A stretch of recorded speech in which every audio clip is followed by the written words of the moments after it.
Hi, my name is Jimmy Watson, and I had a near-death experience in 1995 while I was in Albuquerque, New Mexico, attending and working at a trade show. It was one of our longest events of the year, a 14-day trade show, and I'd already been doing these shows for years.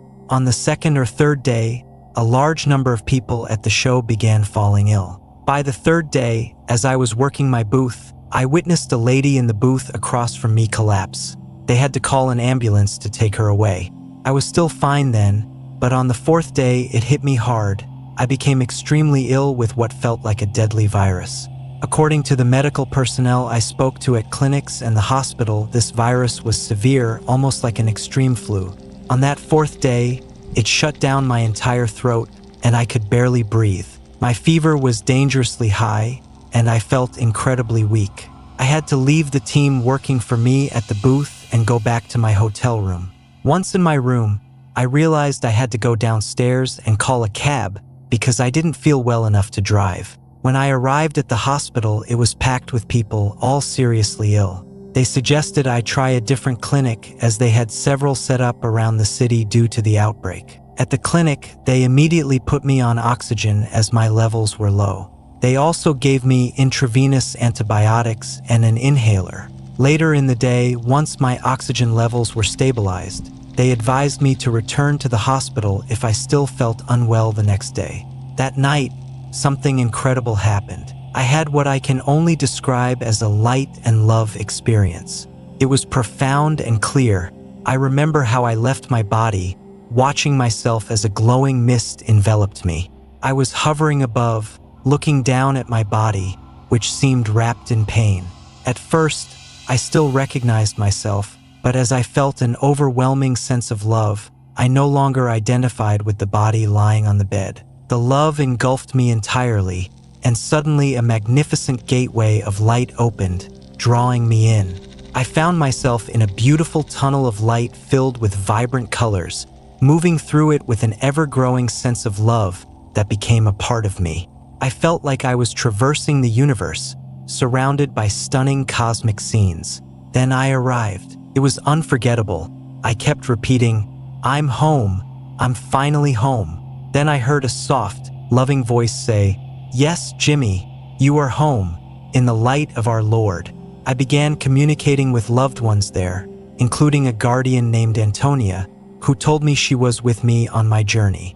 The communication was telepathic, a beautiful experience where everyone understood one another perfectly.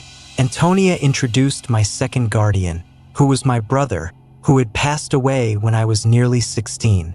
He said, "It's time for your life review," and took me to a radiant space. There, I relived scenes from my life, experiencing the impact of my good deeds. Then, I felt the pain and hurt I had caused others in the moments I had done wrong, almost as if I were reliving those experiences from their perspective. This profound journey transformed my understanding of love, empathy, and the purpose of life. I'll never forget the feeling I had when I left my first wife. That feeling became so intense on this side. I felt her pain. It wasn't just emotional but physical, and I experienced the emotional pain of my son too. He was just a little boy then, and I, being young myself, didn't fully understand the impact of my actions. Life takes time for us to grow, and as we do, we learn. During my life review, I could see the wrong choices I made and physically became that pain. At one point, the pain was overwhelming. I remember crying out, "I can't take it anymore, please forgive me."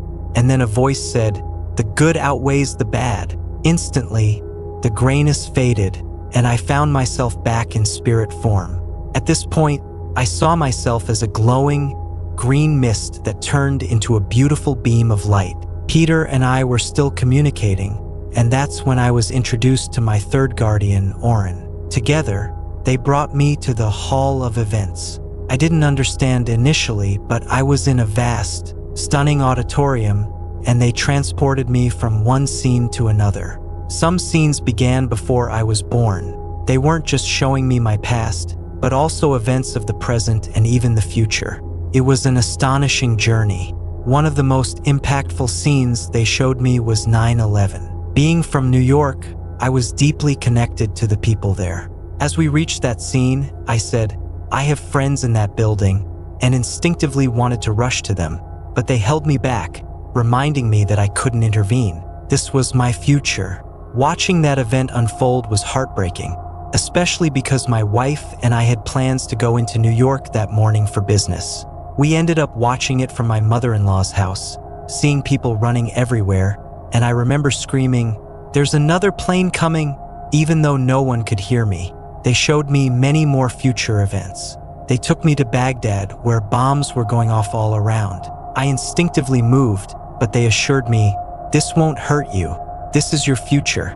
The images flickered by quickly, almost like a series of clips in a high-speed computer simulation, each one faster than the last. I saw distant future scenarios where families and friends stopped talking to one another. They told me that if humanity doesn't come together to communicate, this division and hatred will only worsen.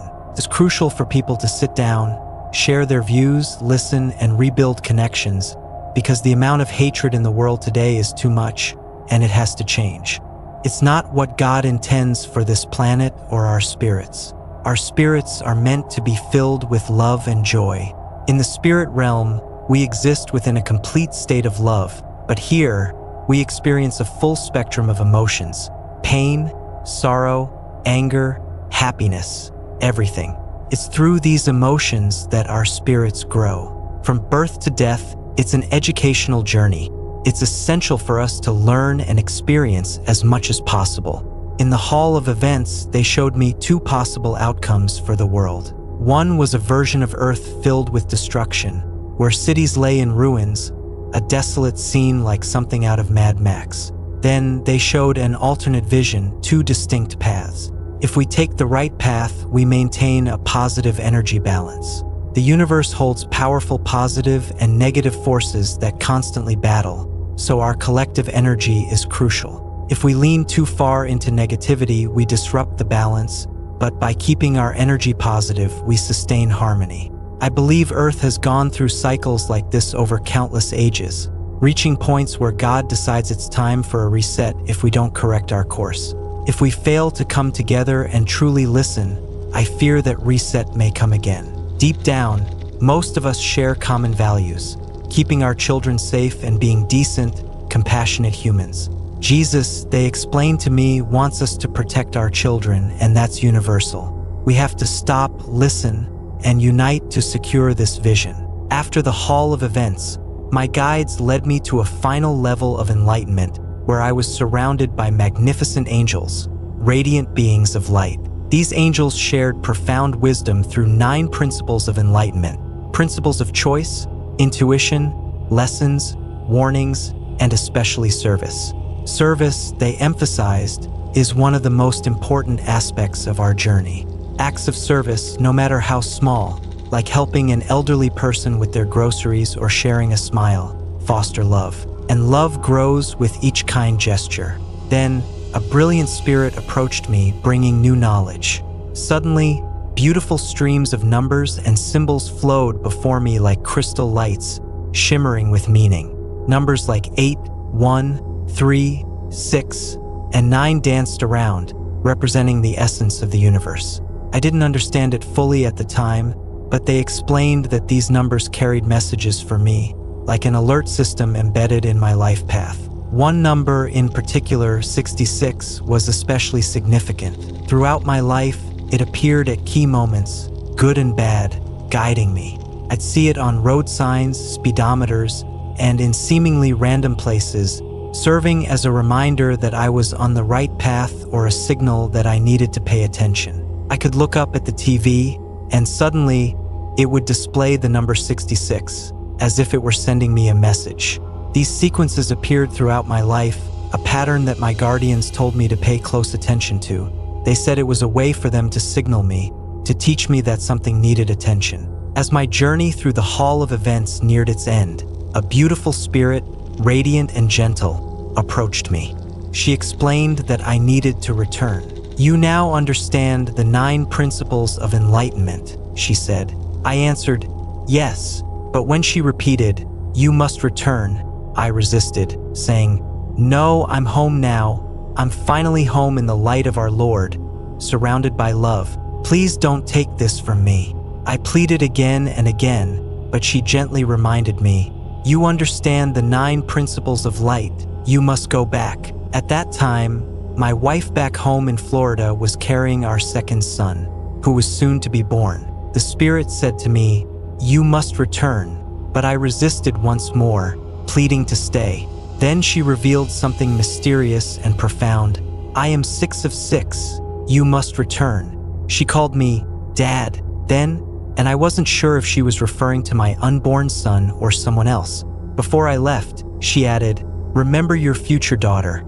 I am 6 of 6. Then, in a flash, I was pulled back through what felt like a vortex, not as gentle as before, and found myself lying in bed. My body was unresponsive, as if paralyzed, but I could finally breathe again, although it was labored. After 10 or 15 minutes, I began to feel a tingling sensation, first in my arms and legs, and then movement returned. I managed to call the hotel operator for help, and soon after, I was in the hospital, where they placed me on oxygen and gave me more medication. Years later, my daughter was born on the 6th day of the 6th month, in 2000, an incredible fulfillment of that message from 1994 during my near-death experience. Today, she's here with me, a beautiful beam of light, just like the spirit I met. That's my story.